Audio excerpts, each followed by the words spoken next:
Well, hello, Dirtfish Rally friends. It is the penultimate round of this year's WRC. Normally I'd like to tell you where we are. I've been confused all day, He hasn't David. got a clue. We're somewhere in Central Europe. The Central European Rally. It's a new one, isn't it, on the calendar? Really quite exciting, I have to say. We are in Germany. That is where the service park is based, but we head into the Czech Republic. We also head into Austria. It's going to be, David. Which way is the Czech Republic? Which way is Austria? They're all around. Around, who knows where they are? They're around and about. But I have to say, we have had a look at the stages today, David, and I'm really quite excited. Oh, you can't. Anytime we come to a WRC round and we look at the stages, we're always excited because they're the best roads in the world, or some of the best roads in the world. But yeah, real absolute variety. We've looked at stages in every country, but just some double width roads, some really quick stuff, some incredibly tight and twisty stuff, some massive kind of downhill brakings off camber. There is a bit of absolutely everything in there. And on top of that, it's beautiful. Yeah. Let's have a look at a couple of those stages that we drove through a little bit earlier on today. Friday's stages, 6 of them in total, 121 kilometres. Absolutely fascinating. It really is going to be an interesting opening day of the rally. Don't forget, we've had 2 stages on Thursday evening to set things up. But what are these stages like? Well, they're challenging. They really are. There's lots and lots of jeopardy out there. Very, very narrow, predominantly, these stages. Running through the countryside, comes through a number of little villages where it gets a little bit technical, a little bit nadgery. But when we're out in the countryside, we're under the trees. What happens at this time of year? The leaves are coming down. It is slippery. In places, there is moss on the road. Other sections, you've got a green line of grass down at the centre of the road. It really is difficult. Crests, corners, you have to be accurate. There's no room for error. What we do have towards the end of this stage, which is stage 5 and stage 8, is this incredible spectator area. They are genuinely expecting many thousands of spectators in here come Friday. As you can tell, there's room for tens of thousands of them. The most open section of the stage, this. Great for spectators. But are we going to see any drama before they get to this point? I suspect so. The final day of the rally, Sunday. It's a decent day. We have 4 stages, 67 kilometres. It's cross-border again. 2 of them in Germany and 2 here in Austria. Now, what are the stages like in Austria? Well, very, very similar to the stages that we've seen already during the rally. They're tight, they're twisty, they're demanding. Maybe a little bit more topography. We've got more inclines, more hills, more valleys, but just as challenging. A couple of features to look out for. Lots of little villages on the rally route. In fact, this stage starts in the village down there and makes its way up to this section. And what can you see on this section? Well, it's beautiful, but lots of these anti-cut devices. Every stage has them. These ones are interesting. We see a variety of anti-cut devices used across the championship, and some of them are vicious. They really are. They'll rip your suspension off. These are interesting because there's lots of them, but they're not too brutal. This, it's just plastic. It's light plastic. That's not going to do you any damage at all. It might take a little bit of your aero off, but the bottom part here, pretty solid, but it's solid plastic, and it's quite ergonomic. It's not too punishing if you hit that. You can ride over these bases quite easily. Keep an eye out for that. It could be very, very interesting during the course of the rally. Anti-cut devices, how effective are they going to be? Yeah, doesn't it just look absolutely magnificent out there? Now, David, I have to say, when we did the podcast earlier on in the week, talked with George and Luke, 100% all of my money. In fact, it was on Thierry Neuville, but the real common sense approach was, well, this is Kalle Rovanperä, first on the road. Remember back to Croatia, first on the road, you had a minute's lead at the end of the day. I'm not so sure, having had a look at those roads today and looking at all those anti-cutting devices. And this is one of the points, isn't it, that here, those things could quite easily be touched, be knocked out of the way.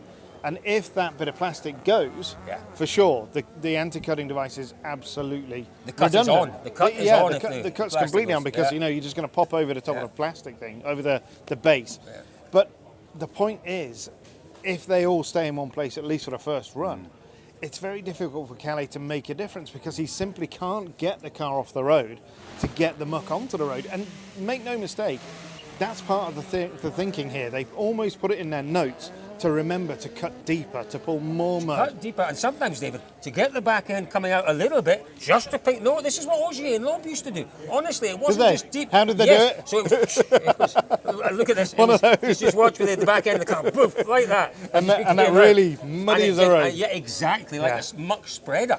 Was it? Yeah. Kind of, something like that. But do you know what? It is going to be fascinating because Rovanperä will more than likely have to take that clean line with those cutting devices. As we get more and more cars through, touching, moving, breaking some of the anti-cuts, yes, it'll get messier, but it offers the opportunity for those a little further behind maybe to go a little bit quicker, down to a point. This is where, David, we will talk about Toyota, but I do think, for me, Neuville is the man to beat this weekend. But because of those devices? Maybe. Because of the fact they're going to keep the car on the road? Maybe. But let's, we are here for a reason outside Toyota. Everyone is watching the Rovanperä Elvin Evans think they've got battle. the T-shirts ready? No question. It would Do you be, think? well, they're so well prepared here. Yeah, but they anyway, if they have to take Big it to Hands Japan, doesn't miss a trick. Doesn't miss a trick, yeah. No, and what about the Big Hands is the man in charge of PR all of man. the communication. What about the Even confetti? way more than the PR man. What about the most confetti important man gun? in What the about world. the confetti guns? Yeah, They've got I can that. see them. They're all lined up. Elvin Evans, Kalle Rovanperä. Evans, we know, loves the tarmac. He loves where it's a bit slippy. He reads the surface really, really well. He's got as good a chance of the win here as he has had all year. Where's the pressure? No, that's the question. Tell me, where is the pressure? Is there any on it? Yeah, there has to be because he has to finish ahead of Kalle. But does he take pressure? Does he feel pressure? I mean, he does take it course one he does. rally at a time, and he will come here. Yeah, but we're at this rally now. This is the rally at that time.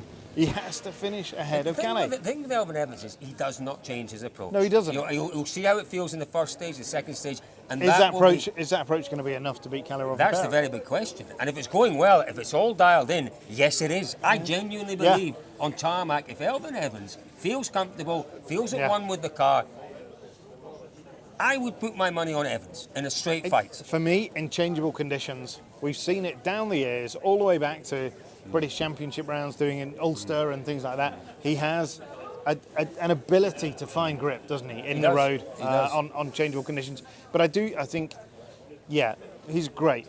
His way of dealing with pressure, of managing pressure is superb. But he still knows he's got to win. Yeah, so there's the pressure. The pressure also might come, David Evans, from Sebastian Ogier.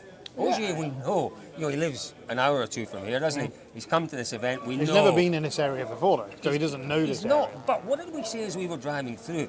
This is a rally for experienced drivers. Yeah. Because there's so much out there that actually a lot of our younger drivers will never have experienced in terms of the conditions. Those really narrow roads in places bumpy where you have to be pinpoint accurate.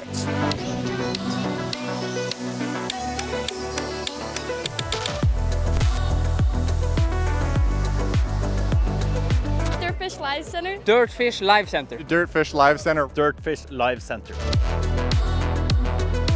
Dirtfish Live Center. Dirtfish Live Center. Dirtfish Live Center.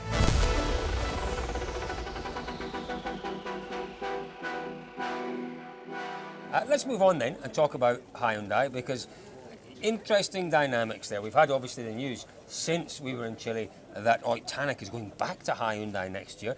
Is that a little bit of a slap in the face for Thierry Neuville? Well, Neuville had a great chance this year. He had the team 100% behind him.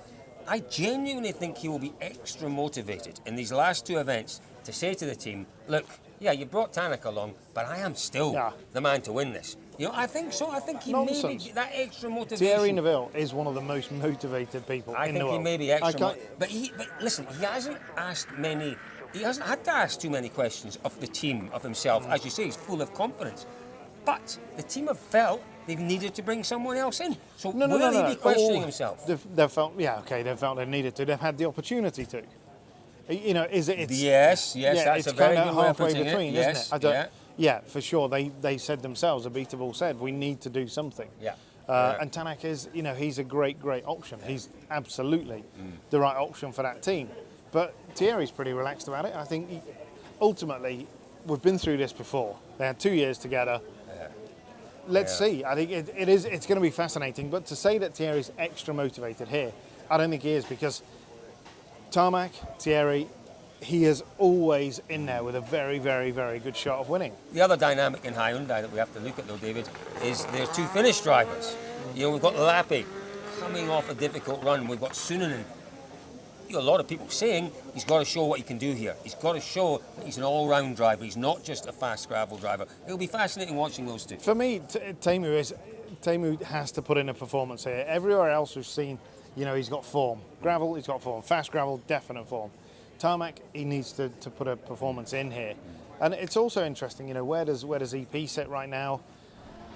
The news of Tanak coming in, essentially that's his seat gone for next year. What's left? Is it going to be a split third seat? We're pretty confident. I'm pretty confident that EP will be on a part programme next year. It can't be with Sunanen. But I didn't say that. I didn't say it you was. didn't say that, but I'm saying it can't be. That's the fascinating well, thing. But you're saying it can't be. It quite possibly can be. But I can understand where your thinking is, that Finns want to do, let's be stereotypical here, Finns want to do fast rallies, fast gravel rallies. And snow. Not many. I mean, it's a kind of a. It's not really fair. It's to say that, but you know, let's see what Teemu does here. Just completed the one-day women's rear wheel drive class at Dirtfish, and it was a blast. New experiences, learning a lot. It's a lot of fun.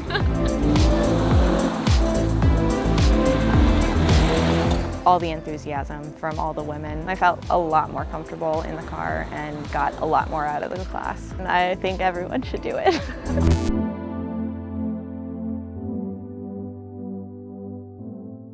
M-Sport, Oit Tanak, 2 more rallies together. A great result for the team and Tanak in Chile. Can they repeat it here? Well, of course they can. Everything that Tanak did in Chile, he can do here. Yeah. You know, he's not a one-surface driver. He's absolutely super talented on tarmac. Of course he can win. Absolutely. Yeah, I agree with you. Absolutely he can win it. But what does he have to do to win, David?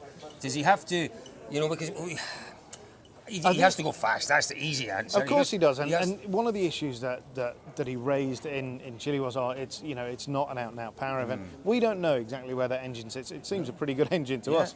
He knows, but for sure, some of the stuff that we've seen out there, you're going to need a fair bit of grunt to get you around the stages quickly. So, and you're also going to need a car that's precise and a car that's nimble. David, that's obviously our Rally 1 cars. That in itself will be fascinating to watch. But we have a wonderful battle still to watch in WRC2. How many drivers have we got? 3 or 4 drivers still in with a chance of claiming this year's title. Typically complicated though, WRC2, without getting back on the soapbox. Mickelson has done, I think, 5. You can do 7, count 6 rounds of the championship. Right. Mickelson's done 5, so this will be his 6th. Could go to Japan and do 7. Yeah. Greensmith and Rossell have done 6, this is their 7th. Basically, Rossell and Gus, they need to beat Andreas Gus needs to beat him by 9 points. They need to finish ahead of Andreas.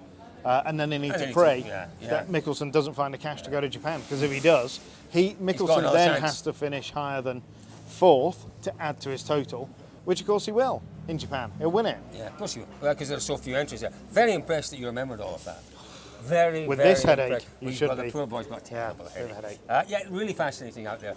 The great thing to watch, though, is that, as we know, Greensmith has to go for it, and I suspect Rossell has to go for it as well. I can't wait to see Rossell. We know that car has been improving as the year's gone on gravel. Oh, it's it was wicked pretty on good tarmac. on tarmac. It was pretty good. Rossell could actually be quite a bit ahead of everyone. For me, really he's the one to watch. He really could be, he's got a machine there, hasn't he? Really looking forward to the weekend, David. It is going to be fascinating. Yeah. And I suspect the big thing this weekend, yes, there'll be plenty of action, plenty of drama. There's lots of jeopardy out there. The atmosphere, though, around the stages, it's going to be incredible. It's going to be a bit special, isn't it? It's going to be mad. It's a beautiful part of the world, somewhere that we didn't really know so much about. Super exciting. It's got all of the ingredients are there for an absolute ripper of a weekend. It really is going to be a ripper. We will be covering every single stage of it, folks. Don't forget Dirtfish Live Centre for everything. Everything in Dirtfish Live Centre. That's atmosphere, that's behind the scenes, that's obviously news stories as they break. It's all there for you. You can go check that at any point. Really is going to be a cracker, folks. David, myself, and the Dirtfish team will be out on the stages covering it for you. We'll see you all there.